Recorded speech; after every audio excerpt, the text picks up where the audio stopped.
Welcome back to another episode. We're going down memory lane. We're going to look at Victoria Street, because Victoria Street was quite an important part of the nightlife, especially post quakes in those first couple of years. Really, the whole nightlife was involved in Victoria Street. There was nothing else in the city. Suburban bars, of course, like Aikman's, Running Ball, the Big Woolly, Snafu were popular, but it's a central location. It was definitely Victoria Street. So I'm standing here corner of Dorset, Victoria Street. One of the best spots was this one here, which was Spagalimis. Spagalimis was huge, popping for pizza.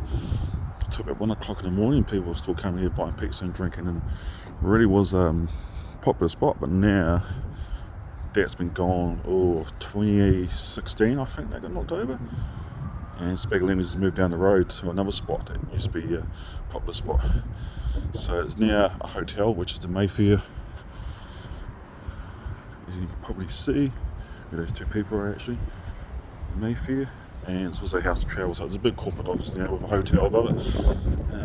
Hotels are popped up all over the place. Just as a side note, I'm just looking down Victoria Street. There's a lot of empty spots, man. A lot of places up for lease.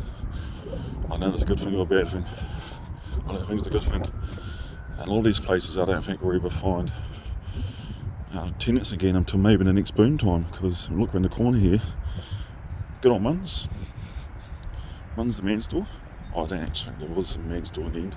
I thought it was a women's store. I could be wrong. That's gone. Coffee Club. Jane Daniels.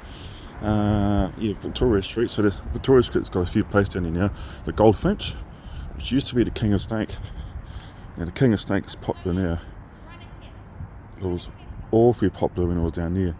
It's probably the top spot in the land at one point.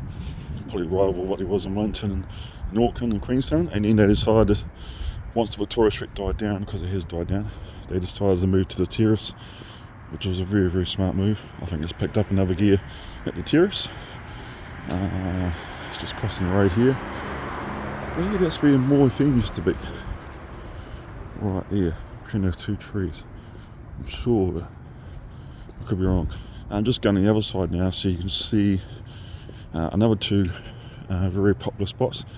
These two spots came a bit later in the piece. I'm pretty sure Tony Estel owned them both at some point. We lost them.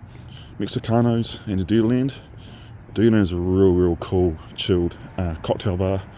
They do bites and tapas as well. Mexicanos is famous. It's just great Mexican food, it always has.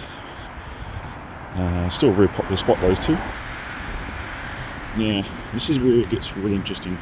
So you annoy me is there. Yeah, you annoy me. It's got a little wee lane down there. It's actually got a couple other little bars down there. The Red Light District bar, and it's got like the laundry cleaner, so it's got famous for having the dryers in front of it. I might check out past it so you can see. So down the lane here, it used to be Louis Champagne Bar. So that's the second champagne bar in Christchurch history, and both have gone past. So don't open a champagne bar. You see there the dry cleaners. That's a little red district, the Red Light District. It's not open Sundays though. But you annoy me, it actually owns that place, so they're tied in together. So now, this is where Victoria Street post-quakes gets there's notoriety, and it's completely weird now. So here we got this building here, which was, before that Moody Design place, was Tequila Mockingbird.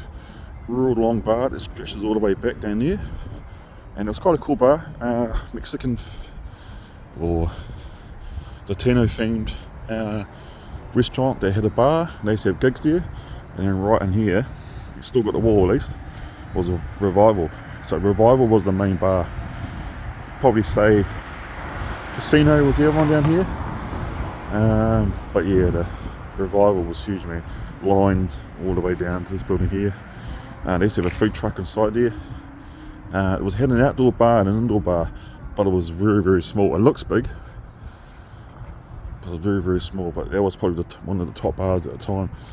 Huge amount of people used to go in there.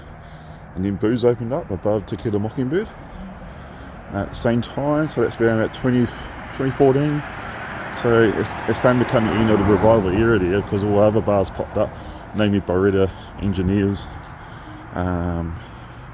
came to fruition. So Booze opened up, Tequila Mockingbird closed down below. Booze is still going, it's got a new owner, and then eventually Revival kind of like, I don't know, just gave up on itself. I think it became the neighbourhood bar. It wasn't the bad little bar. Sign still stays here. There it is.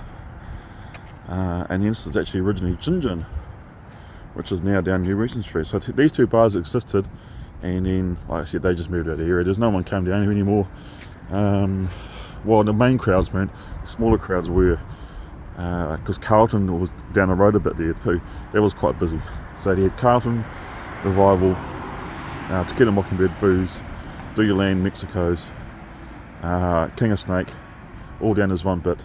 And down the other end you got Athens as well. So there was quite a few places down here. Yeah, pre-Crack Christchurch, there wasn't so many. So none of these places, none of these bars existed. King of Snake, I think, might have been there. I'm not entirely sure. Actually, I can't remember. I was really checking it there. But there was, where it was Giovanni's before, that was Indian, there was a Thai place, I believe. There was a little wee pokey bar along here. You could go and have little tapas in it. It wasn't quite bad. We went on a date with Milk there one time. And there was a steakhouse down the road here, and a Carlton was down here too. Carlton was not as big, popular-wise, as it was in the mid-2010s. Carlton's kind of jotted away now against Har when the terrorists came in. It's kind of dragged him in there. But yeah, these main bars down here were the big ones, of course. You can't quite see it yet, but across the road here is Spagalimis. So Spagalimis moved. Where those lights are. It was a couple of other spots before that, but they went bust. And another one came in, they went bust, and Spagalimis made the move. And Spagalimis, it's such a good spot, man. It's so underrated. It's one of the best spots in Christchurch. Just gets unrecognised, I think. It's because of its location in the corner. It's got its own car park and everything, but just a weird one, how Spags is not that popular. In saying that, if you come here on a Saturday night, you usually do find big groups of people parking up here, get a few pizzas, get a few drinks in them, and then carry into town. So it's actually a really, really underrated spot. That's Spags here. And you go across here, and this is basically where Victoria Street had a bit of a gap. You can see across here, bottom floor of that building in the corner there, that was kind of like a Thai restaurant. It was also a smoke shack bar. Didn't really take off, but as far as I went for a while, I went quiet, and then you had Cruise, and then you had Casino. They were the other two big bars, mostly because they had late licenses, and mostly because they still had big spaces. So Cruise was untouched really, because it used to be the Tin Goose before earthquakes. The lads owned Cruise, took their license, moved it down to where it is now, Victoria Street. So just a straight swap from Litchfield Street to Victoria Street, and the casino has always been a casino. I've always said well built, big building, hardly talking anything away from it after the quakes. Yeah, so that's this week's one. Just a brief history in Victoria Street.